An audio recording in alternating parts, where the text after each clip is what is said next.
Hello दोस्तों, आज मैं आपको सिखाऊंगा सीए फाउंडेशन का चैप्टर 1 का यूनिट 3 इंडाइसेस का इंट्रोडक्शन। और दोस्तों, इसके प्रीवियस वीडियो में हम लोग ने देखा था, पूरा कंप्लीट किया था यूनिट 1 रेशियो और यूनिट 2 प्रोपोर्शन। और दोस्तों, आप लोग ने अगर वीडियो नहीं देखा है तो डिस्क्रिप्शन में उसका लिंक दिया हूँ, आप वीडियो जाके देख सकते हो। और दोस्तों, अगर वीडियो आपको समझ में आई, अच्छी लगी तो जरूर वीडियो पे लाइक कीजिए, कमेंट कीजिए, शेयर कीजिए और चैनल को जरूर सब्सक्राइब कीजिएगा मैक्स मोड। तो दोस्तों, हम लोग खाली इंडाइसेस का इंट्रोडक्शन देखेंगे और अपने नेक्स्ट वीडियो में अब पूरा सॉल्व करेंगे एक्सरसाइज 1C। तो दोस्तों, आता हूँ इंट्रोडक्शन पे। तो यहाँ पे मैं देखूंगा इंडाइसेस लिखा है, ठीक है।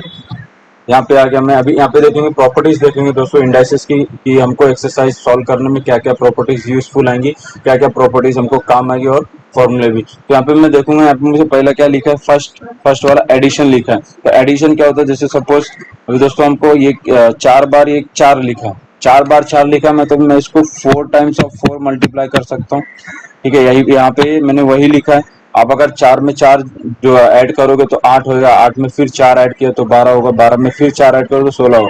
तो एडिशन करने की वजह से हमको यहाँ पे क्या दिया है कि यहाँ पे ये 4 टाइम्स 4 है, तो उसको हम लोगों ने क्या किया, 4 टाइम इंटू 4 कर दिया। तो अल्टीमेटली आपका आंसर पूरा क्या आ गया, डायरेक्टली 16। इसी तरीके से आपको अगर 5 बार 5 दिया तो आप क्या करेंगे, 5 टाइम्स 5 लिख देंगे, तो इसका आंसर 5 5 25। मतलब आप उसको सेम ही नंबर रिपीट हो रहा है तो आपको तो आप उसको क्या करेंगे, यहाँ पे जितने टाइम रिपीट होगा आप उसको यहाँ पे लिख देंगे और उससे मल्टीप्लाई करेंगे तो आपका आंसर सेम आएगा। अभी यहाँ पे सेकंड क्या दिया, मल्टीप्लीकेशन। मल्टीप्लीकेशन में दोस्तों क्या होता है, यहाँ पे आपको पावर लिखना है। ध्यान देना, वहां पे आपने एडिशन में आप लोग जितना नंबर रिपीट होता है उससे उसको मल्टीप्लाई किए थे, यहाँ पे आपको क्या करना है, उसको रेस टू पावर में कन्वर्ट करना है। तो यहाँ पे ये अगर 4 टाइम्स 4 लिखा मतलब आप 4 रेस टू 4 लिखेंगे। ये चीज ध्यान देना, दोनों में एडिशन में क्या करना है, आपको मल्टीप्लाई करना है, लेकिन मल्टीप्लीकेशन में आपको क्या करना है, उसको पावर में लिखना है। अगर 5 टाइम्स 5 दिया, ठीक है, इंटू 5 5 5 इंटू 5, तो आप क्या करेंगे, 1 2 3 4 5 बार 5 है तो 5 रेस टू 5, ठीक है। ऊपर तो आपको समझ में, आपको कुछ इस तरीके से लिखना है, 5 रेस टू 5। और दोस्तों उसके नीचे क्या दिया वो रीड करेंगे, in such cases a factor which multiplies is called the base. Base बोलते हैं जिसको हम लोग अभी आगे और पढ़ते पहले, and the number of times it is multiplied is called the power और द इंडेक्स। मतलब इसका कहने का मतलब, ये जो आप नंबर लिखते हो ना, इसको हम लोग क्या बोलते हैं, बेस। ये जो रेस टू होता है इसको हम लोग क्या बोलते हैं, पावर और इंडेक्स।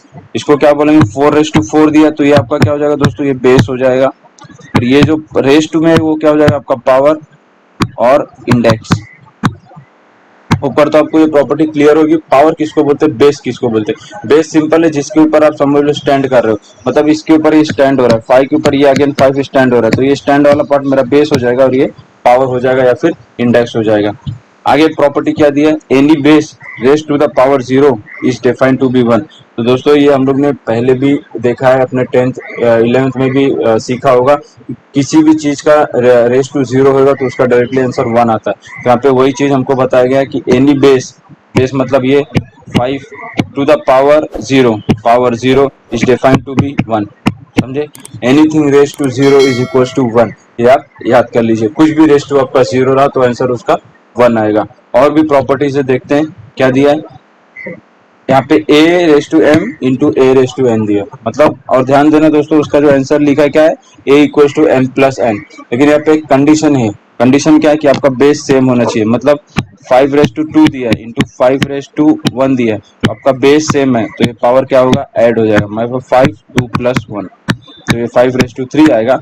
अब इसका आंसर 5 को 3 बार मल्टीप्लाई किया, आपका आंसर आ जाएगा, ठीक है। तो इसी तरीके से यहाँ पे लिखा है कि a raise to m into A raise to N equal to a raise to m plus N. मतलब आपका बेस सेम होगा तो आपका ये पावर ऐड हो जाएगा।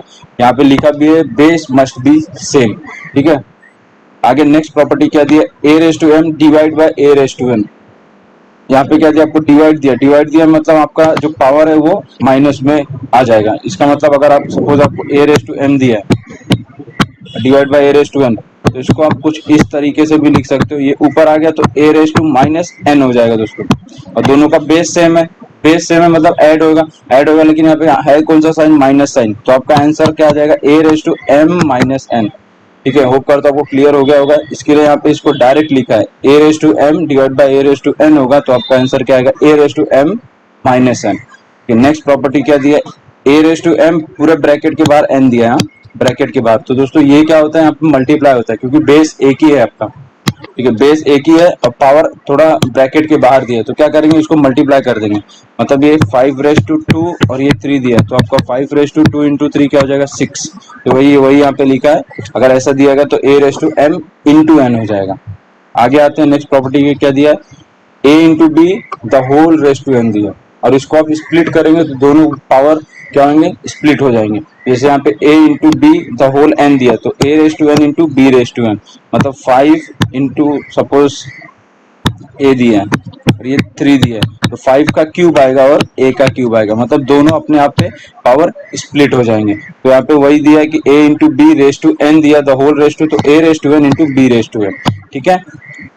अब दोस्तों आता हूँ अपने नेक्स्ट प्रॉपर्टी पे, यहाँ पे कहते हैं इसका ये प्रॉपर्टी हम लोग ने देखा था, ठीक है। एनीथिंग रेस टू जीरो आपको क्या हो जाएगा, 1 हो जाएगा, वही यहाँ पे लिखा है a raise to zero equals to 1। Next property क्या दी है, a raise to minus M equals to a 1 upon a raise to m। दोस्तों मैंने आपको पहले भी बताया था, अगर आपको कुछ a रेस टू m दिया है तो आप उसको आप इस तरीके से भी लिख सकते हो, a raise to minus M.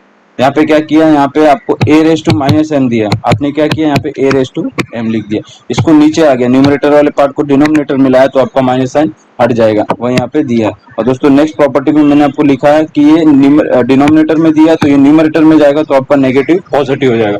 आपको ध्यान रखना है, कभी भी आपका न्यूमरेटर डिनोमिनेटर में जाएगा, अगर वो नेगेटिव है तो वो पॉजिटिव हो जाएगा, और अगर वो पॉजिटिव है तो वो नेगेटिव हो जाएगा। तो ये दो प्रॉपर्टी अल्टीमेटली सेम ही है, बस आपको कल यहाँ पे लिखा है कुछ अलग तरीके से, ठीक है। ऊपर तो आपको क्लियर होगा ये।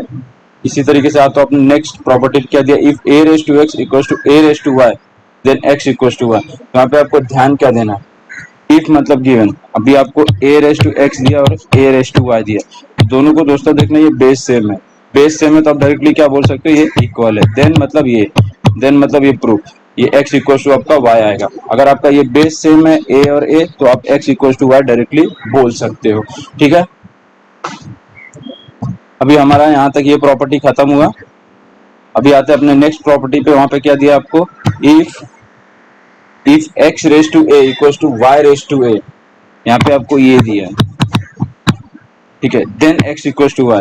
यहाँ पे आप कैसा बोलोगे, ये आपका ये वाला पार्ट सेम है, ध्यान देना, ये वाला पार्ट सेम है, आपका पावर या इंडेक्स सेम है, तो आप क्या बोलेंगे, मेरा बेस भी इक्वल है, मतलब x इक्वल्स टू y, ठीक है। आपका बेस सेम तो पावर इक्वल, और अगर आपका पावर इक्वल तो आपका बेस सेम, मतलब यहाँ पे ये a आपका ये सेम है तो आप क्या बोल सकते हैं, मेरा बेस इक्वल है, then x equals to y। और अगर आपका बेस सेम है तो आप पावर भी बोल सकते हो मेरा इक्वल है, x इक्वल्स टू y। ऊपर तो आपको दोस्तों ये क्लियर होगा। हाँ, तो अपने नेक्स्ट प्रॉपर्टी पे क्या दिया है, ये प्रॉपर्टी दोस्तों सिंपल है, हम लोग ने 10th 11th में भी देखा होगा। अगर आपको स्क्वायर रूट ऑफ a दिया है, मतलब इसको आप इस तरीके से भी लिख सकते हो, वही यहाँ पे लिखा है, square root of x equals to x raise to या पावर में 1/2। और यहाँ पे भी ये दिया, अगर आपको कुछ इस तरीके से दिया है, मतलब ये क्यूब रूट है, तो आपको आप कुछ इसको इस तरीके से भी लिख सकते हो क्यूब रूट के फॉर्म में, वही यहाँ पे दिया आपको m के फॉर्म में दिया है, ठीक है, a। तो इसको इन्होंने क्या लिखा, यहाँ पे ये स्क्वायर कुछ नहीं तो स्क्वायर रूट है, जो ये इसको हम लोग स्क्वायर रूट बोलते हैं, बट यहाँ पे क्या दे दिया, m दे दिया, मतलब ये 1/m आ गया, ठीक है यहाँ। और दोस्तों इसी के साथ हमारा इंडाइसेस का प्रॉपर्टीज खत्म हुआ। यहाँ पे इतनी ही सारी प्रॉपर्टीज है जो हमको एक्सरसाइज 1C सॉल्व करने में काम आएंगी। और दोस्तों आप स्क्रॉल करके वीडियो देख सकते हो, और भी अच्छी तरीके से इसको देखो समझो, और जब भी हम एक्सरसाइज 1C सॉल्व करेंगे आपको और भी क्लियर हो जाएगा। और दोस्तों इसी के साथ हमारा इंडाइसेस का इंट्रोडक्शन खत्म हुआ। अब मिलेंगे अपने नेक्स्ट वीडियो में एक्सरसाइज 1C में, तब तक के लिए थैंक यू, धन्यवाद।